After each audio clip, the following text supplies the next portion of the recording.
Austin. Morning. I can check the clock to make sure that was accurate, but we still got a couple minutes.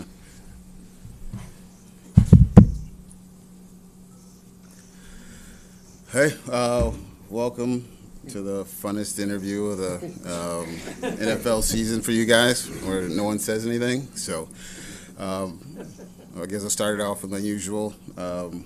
Excited for South Florida sports teams this time of year with the Heat and Panthers, and Marlins off to a great start too as well. So, wish all those teams in the playoffs luck, and we'll probably have a crew over there watching a couple games here in the next few days. So, but other than that, fire away. Chris, wanted to ask you a couple things on right tackle. At this point, is your thinking that Austin, that the expectation is that he will be your starter? And also, are you keeping in the back of your mind, are you and Mike keeping in the back of your mind the possibility of moving Robert Hunt to right tackle, or would you prefer clearly to leave Chico? It's always right off the start. That's the best. It is the best. That's my only answer to the question. Yes, the expectation is Austin is as a starter at right tackle. We're excited for him. I know he was frustrated with some of the injuries last year, but he's been working hard. He's been doing a lot of stuff here in the off season.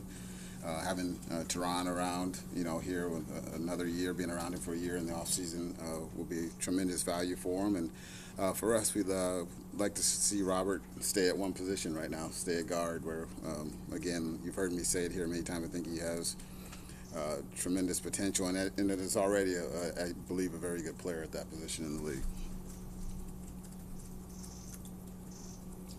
What's your reaction to the Ertz contract and how it may or may not set the value for quarterbacks moving forward in this league? No, I'm happy for him. He's a good kid. I met him years ago with Mike Loxley at Alabama, and I told him I was proud that he stayed, the year when Tua beat him out, where a lot of these kids transfer out and go places. Happy for him. For us, at the end of the day, it's a piece of information. We monitor it, but there's going to be other quarterbacks here coming up still. Who knows how soon, but so the market will fluctuate based off those. So for us, it's happy for him and the Eagles getting it done, but at the end of the day, it doesn't really move our needle until we have to do something. Chris, along the lines of that, the team decided to exercise Tua's fifth-year option fairly early in the process compared to how you have acted. I know Mike spoke about the thinking, but I was wondering if you kind of give your perspective, as well as you said everything is open. In terms of an extension, is there any possibility that you've discussed that, or just want to kind of get... Yeah, we've had a lot of internal discussions between, Mike, Marvin, Brandon, Steve, Tom Garfinkel as well. So all options are on the table, like I said then, but, for us, we decided that for us, and we always hope Tua will be here, successful long-term with us. And at the end of the day, we made this decision and decided to move forward in the off-season to get going. Just like a follow-up to some Tua, we're going to hear from you. The process of checking off all the boxes to ensure that be as healthy as you can. What was that process like for you? Yeah, it was like, a lot of discussions with, our doctors, with Tua, just formulating a plan. But I think once we talked to, specialists, and he met with specialists, too, and the people he met around the country, everyone felt comfortable, him health-wise. And so when those boxes were checked, we were fine and decided just to move on, and looking forward to him working and doing all the things he's been doing in the off-season now to help him for next season. Chris, Tua kind of hinted at this during, I believe, Super Bowl week, but just to clarify, did you guys essentially shut him down after the concussion on Christmas Day and not allow him to progress until the season was over?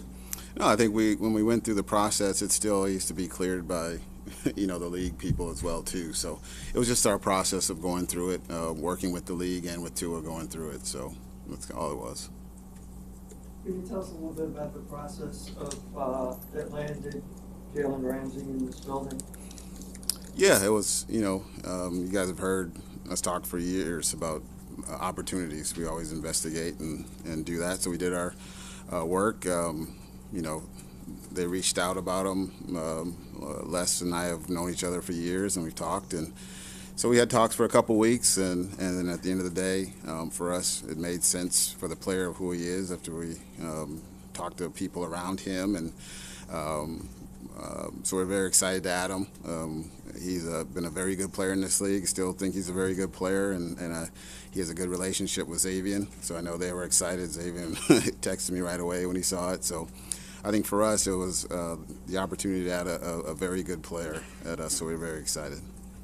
If I can address this one to Marvin, when Channing and Eric were selected last year, was the expectation kind of always that maybe they would need a year before they could really make some kind of an impact, more than just on special teams? Yeah, I think when we selected them, we knew the progression for both of them would be, in the future.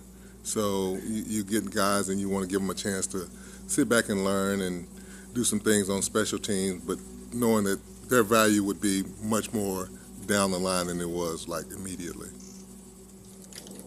Marvin, to get your thoughts on Tua, where he stands 3 years through and the future for him.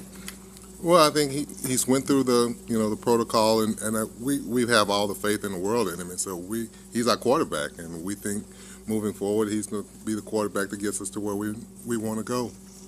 We heard Coach McDaniel talk about the story of kind of bringing his tape to you guys, the entire building last year on the Mike Silver podcast. I don't know if you guys heard that. I was curious, your guys' perspective on when Mike was so fired up that night watching the tape and bringing it to y'all. Well, I think Mike was excited to work with him even before that. He had watched, some film of him, but he knew him from the draft. But I think once he got here and really dug in and got to spend time, and because obviously he was busy with the 49ers and they were on their playoff run, and he put together and strung all the stuff that made sense for his offense. I think he showed it to everyone in the building. Just going around, he was so excited that I think he pulled an all-nighter putting it together, and he was so happy when all the scouts came in. So I saw it like 5 times. So it's just like, okay, I get it, Mike. He's good and you're excited. But yeah, the relationship the two of them have, and watching them how they work and communicate, and it's pretty cool to see. Chris, how much progress do you feel you've made in the Wilkins extension talks? Yeah, I've had some good talks with his agent. As I've always said, we're going to keep those conversations private, but excited for Christian. He's a very good player here. How we feel about him. We've talked about what he's done on and off the field for us. So we're still working through it, but hopefully we can get him here and keep him here for a long time. Where you come from a football executive family, your brother's the first black GM in NHL history. Can you explain briefly on the role that your father has played in you being to where you are today and the impact that he has with you and your brother?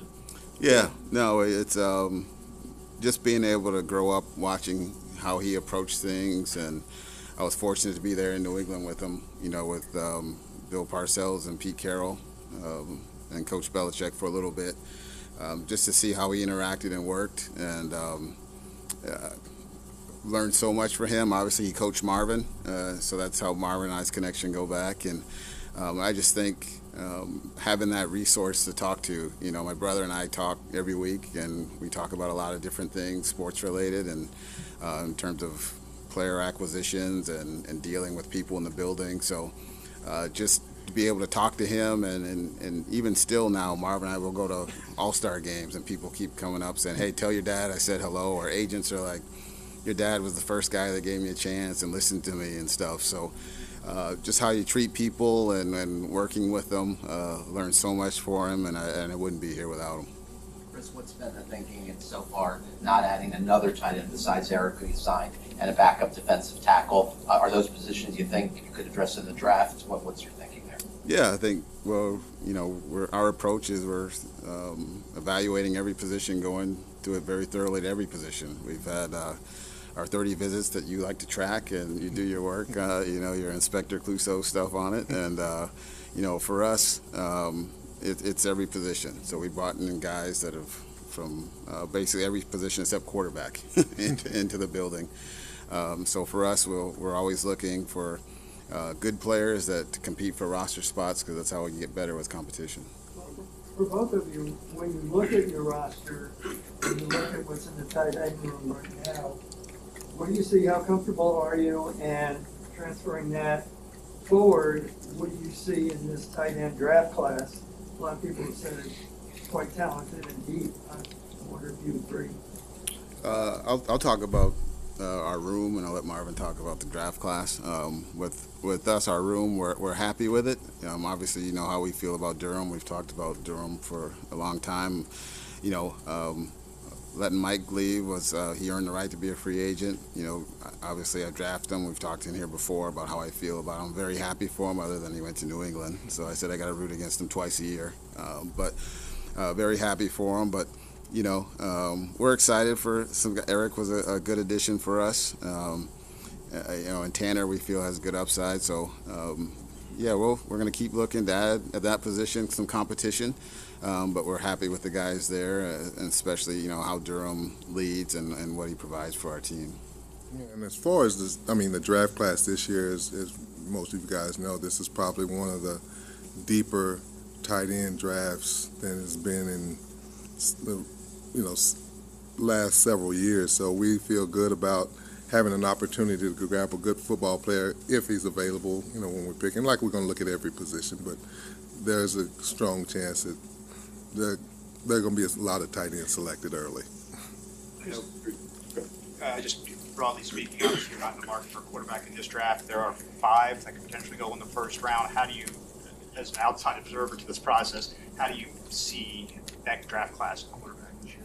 Yeah, no, they're all very talented, and I think with any quarterback, it's you know the fit with the the coach and coaching staff and what you're asking them to do offensively. So I think it's some tough decisions for teams to make because they are talented, and I think they can fit at a lot of places. But we've talked to a few of them just again doing our research to know just to say hello, and haven't spent a ton of time, but like the kids.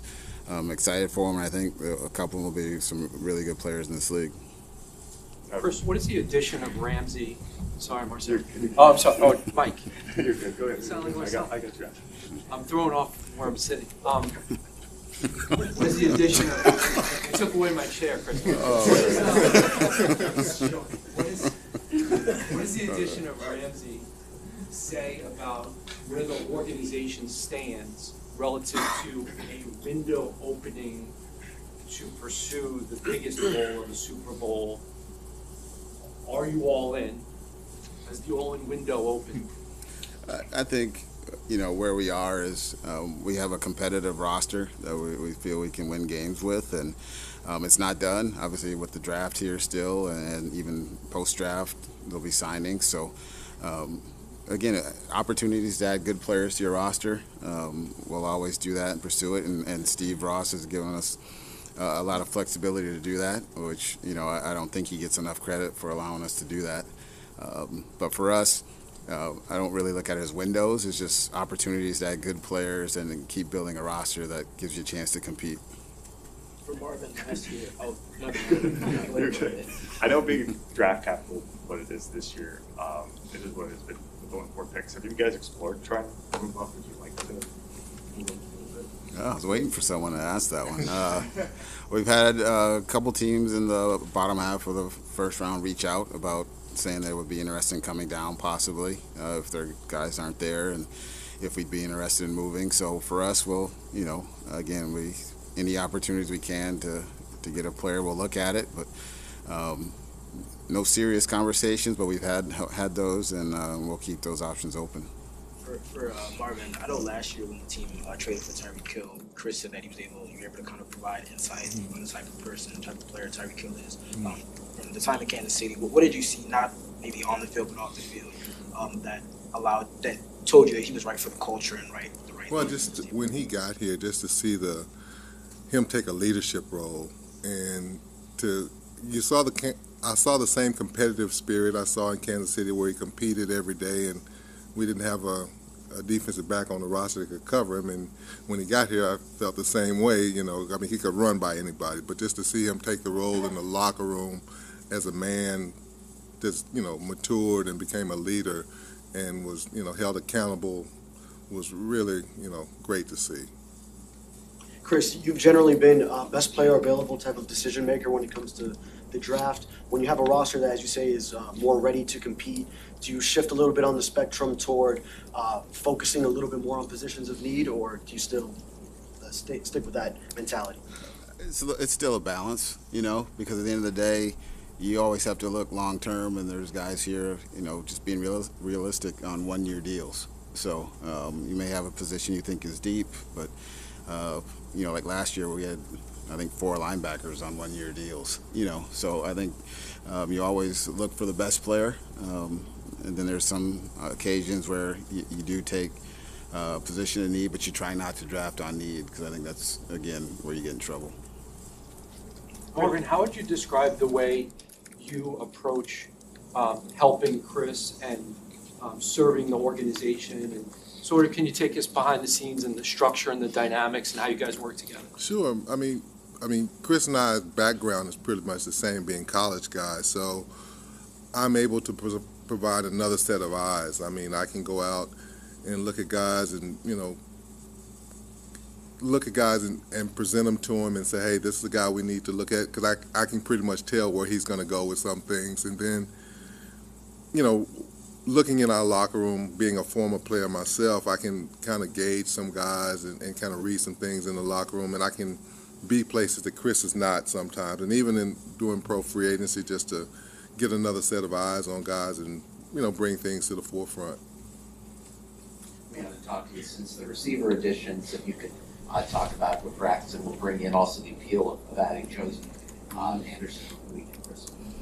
Yeah, Braxton, obviously, he's been a good returner in this league. We've known him, obviously, from the University of Miami here, and met him at Miami Day a few years ago, and we liked him, and at that time Adam Gase loved him, and so just watching him over his career, he's a professional and great teammate, and it's been fun just getting to know him again in the building here over the last couple of days.